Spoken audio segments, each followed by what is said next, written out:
Hello' everyone, আকৌ এটা নতুন ভিডিঅ' লৈ আপোনালোকক সকলোকে পুনৰবাৰ অসম কুইক চেনেললৈ স্বাগতম জনাইছোঁ। ইতিমধ্যে আজি যেহেতু 14 তাৰিখ, আজিৰ তাৰিখত কিন্তু আপোনালোকৰ অৰুণোদয় টকা সোমোৱাৰ তাৰিখ আছিলে। তাৰিখ থকাৰ উপৰিও কিন্তু অসম চৰকাৰৰ ফালৰ পৰা কিন্তু ডিক্লেৰেশ্যন দিছিলে যে আগষ্ট মাহত কোনোসকল মহিলাই কিন্তু এই অৰুণোদয় টকা কিন্তু কিস্তি আপোনালোকৰ বেংক একাউণ্টত লাভ নকৰে। ইতিমধ্যে কিন্তু এইখিনি ঘোষণাৰ পিছতো কিন্তু বহুত মহিলাই কিন্তু অৰুণোদয়ৰ কিস্তিৰ টকাটো তেখেতসকলৰ বেংক একাউণ্টত লাভ কৰিছে। মোৰ ওচৰত ইতিমধ্যে প্ৰমাণ সহকাৰে আপোনালোকক দেখুৱাম আজিৰ এই ভিডিঅ'ত। সম্পূৰ্ণকৈ চাই থাকক, আপোনালোকে গম পাব সঁচাকৈ অৰুণোদয়ৰ নামত কি হৈ আছে। যদি আপুনি এইটো চেনেলত প্ৰথমবাৰ পাইছে, চেনেলটো ছাবস্ক্ৰাইব কৰিব, বেল আইকনটো অল কৰি দিব যাতে এনেকুৱা ইনফৰ্মেটিভ ভিডিঅ' আপোনালোকে অতি সোনকালে পাই যায়। বলক ভিডিঅ'টো আৰম্ভ কৰোঁ। কথাটো হ'ল যিহেতু আজি 14 আগষ্ট আৰু এই 14 আগষ্টত আপোনালোকৰ যিকোনো অসম চৰকাৰৰ যিবোৰ আঁচনি চলি আছে এই আঁচনিৰ টকাৰ কিন্তু আজি ডেট আছিলে। কিন্তু ইতিমধ্যে আজিৰ ডেট থাকিলেও কিন্তু অসম চৰকাৰৰ ফালৰ পৰা ডক্টৰ হিমন্ত বিশ্ব শৰ্মা ডাঙৰীয়ে কিন্তু এইবাৰ ধুনীয়াকৈ এখন মেনশ্যন কৰা আছিলে যে ডিক্লাৰেশ্যন এটা দি দিছিলে যে যোনখিনি অৰুণোদয়ৰ বেনিফিচিয়াৰী হয়, এতিয়া নতুন হওক বা পুৰণা হওক, তেখেতসকলৰ এই অৰুণোদয় টকাটো কিন্তু আগষ্ট মাহত দিয়া নহ'ব, তেখেতসকলক ছেপ্টেম্বৰ মাহৰ পৰা আৰম্ভ কৰা হ'ব।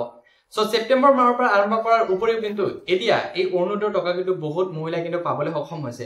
আপোনালোকে স্ক্ৰীণত চাব পাৰিছে এইখিনি দুটা কেণ্ডিডেট ইতিমধ্যে মোৰ ওচৰত কমেণ্ট কৰিছে বা ডাইৰেক্টলি মোক হোৱাটছএপত মেছেজ কৰিছে যে আমাৰ অৰুণোদয় টকা কিন্তু ইতিমধ্যে লাভ কৰিছে আৰু 12 তাৰিখত তেখেতসকলৰ টকা কিন্তু লাভ কৰিছে। এতিয়া এই টকাটো যোনখিনি কেণ্ডিডেটে পাইছে, এটা হ'ল ওদালগুৰি ডিষ্ট্ৰিক্টৰ আৰু এটা হ'ল চিৰাং ডিষ্ট্ৰিক্টৰ, কিছুমানে বাক্সা ডিষ্ট্ৰিক্টৰ হয়, তেখেতসকলৰ কিন্তু এই অৰুণোদয় টকা কিন্তু ধুনীয়াকৈ 1250 টকা কিন্তু বেংক একাউণ্টত ধুনীয়াকৈ লাভ কৰি আছে। কিন্তু অসম চৰকাৰৰ ফালৰ পৰা এটা ডিক্লাৰেশ্যন দিয়া হৈছিলে যে এটা ভিডিঅ' দিয়া হৈছিলে, বঙাইগাঁও এটা মিটিং কনফাৰেন্সত কোৱা হৈছিলে যে যোনসকল অৰুণোদয় বেনিফিচিয়াৰী হয় তেখেতসকলক যিহেতু জুন আৰু জুলাই এই দুটা মাহলৈকে তেখেতসকলক পইচাটো স্থগিত কৰা ৰখা হৈছিলে।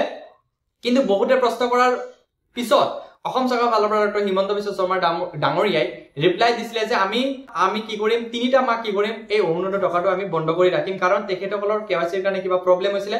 এটা ডিজিটেশ্যন প্ৰচেছ চলি আছে, আগষ্ট মাহলৈকে কিন্তু তেখেতসকলৰ টকা দিয়া নহ'ব।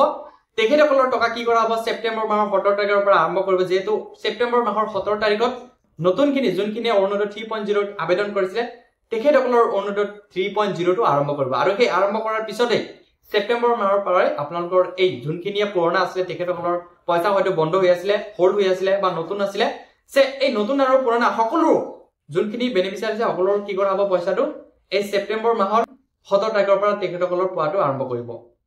কিন্তু আজি যিহেতু 14 তাৰিখতো বহুত মহিলাই কিন্তু ইতিমধ্যে পইচা লাভ কৰিছে। কিন্তু আপোনালোকৰ টকা যদি এতিয়াও লাভ কৰা নাই তেনেহ'লে আপোনালোকৰ নিয়াৰেষ্ট যিকোনো CSP চেণ্টাৰ লগতে আপোনালোকৰ বেংক একাউণ্টৰ যদি ফোনপে বা গুগল পে বা পেটিএম কানেক্ট হৈ আছে তেনেহ'লে নিশ্চয় আপোনালোকে নিজৰ একাউণ্টটো আপোনালোকে ঘৰতে বহি নিজৰ স্মাৰ্টফোনৰ জৰিয়তে কিন্তু চেক কৰিব পাৰে। বহুত মহিলাই কিন্তু ইতিমধ্যে টকা পাইছে। আপোনালোকক একেবাৰে প্ৰমাণ সহকাৰে আপোনালোকক আজিৰ এই ভিডিঅ'টো ধুনীয়াকৈ জনাই দিলোঁ। এতিয়া হয়তো বহুতে এতিয়া কমেণ্ট বক্সত কমেণ্ট কৰিব যে আমি টকা লাভ কৰা নাই। যদি আপোনালোকে টকা লাভ কৰা নাই, নিশ্চয় আপোনালোকে আগষ্ট মাহত টকা লাভ নকৰে, নিশ্চয় আপোনালোকে অলপ অপেক্ষা কৰিব লাগিব। ছেপ্টেম্বৰ মাহৰ পৰা আপোনালোকৰ এই পইচাটো কণ্টিনিউ হৈ যাব, তেতিয়াৰ পৰা আপোনালোকৰ এই টকাটো বন্ধ নহয়। আপোনালোকে যদি এই ভিডিঅ'টো বা এইটো চেনেলত নতুনকৈ আহিছে, চেনেলটো ছাবস্ক্ৰাইব কৰিব, বেল আইকনটো অল কৰি দিব যাতে এনেকুৱা ইনফৰ্মেটিভ ভিডিঅ' আপোনালোকে অতি সোনকালে পাই যায়। লগতে আপোনালোকে অৰুণোদয়ৰ টকাটো লাভ কৰিছে নে নাই, লগতে কোনটো ডিষ্ট্ৰিক্টৰ পৰা আপোনালোকে ভিডিঅ'টো চাই আছে, নিশ্চয় কমেণ্ট বক্সত কমেণ্ট কৰিবলৈ নাপাহৰিব। ধন্যবাদ।